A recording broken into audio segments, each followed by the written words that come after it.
Since sprint events typically begin coming out of the starting blocks, it is a common practice, at least in my case, at least probably like once every 4 to 6 weeks in the off season, maybe a little more frequently shortly before a meet, to do some block start training. But I always find, yes, it's a little annoying to have to, to carry starting blocks plus change of shoes, water, and different things, out to the park. And so, yes, sometimes I say, well, it'd be nice to have a simpler setup that wasn't so heavy, wasn't so bulky. So we'll discuss that shortly.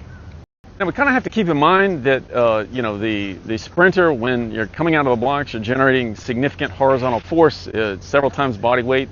And so you need something that's going to be sturdy, that's going to not slip at the start.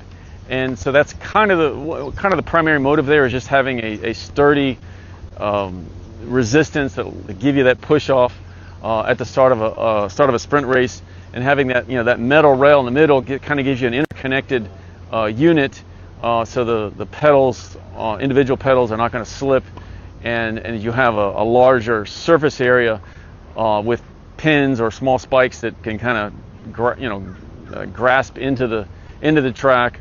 And give you that push off without damaging the track itself.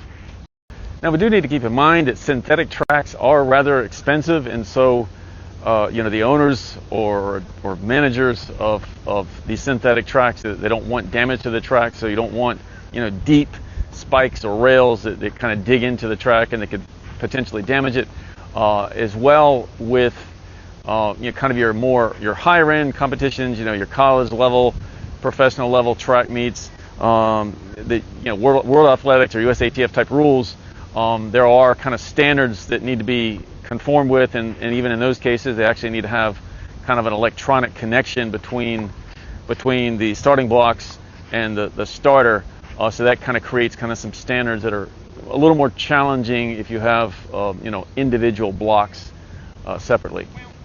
If you were to have a solution that would be kind of the individual pedal blocks, and try to introduce that to say maybe like a high school type organizers, you'd still have the situation where they'd have to individually evaluate, is this a fair providing some sort of an unfair advantage to the athlete, and so it becomes more time consuming. And so just to be fair to all athletes, to save time, there's going to be a tendency to say, well, let's just have everybody using the same type of blocks, so we don't run into those sort of scenarios of having to question whether or not the blocks are safe for the track, if they're providing an unfair advantage, or even could potentially cause injury risk. So even if we discard the usage of kind of a portable or minimalist type block for competition or higher level purposes, and just say, well, what about for the recreational sprint trainer, the masters athlete, or even younger athletes who want to train on their own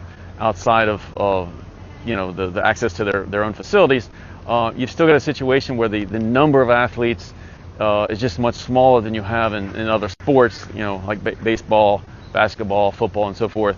And so with a larger potential market demand, there's just less incentive for companies to come up with minimalist block solutions. But even then, again, you still have the trade-off there between the stability of the kind of traditional system versus the portability, and at least thus far, kind of that stability is still kind of winning out in that scenario.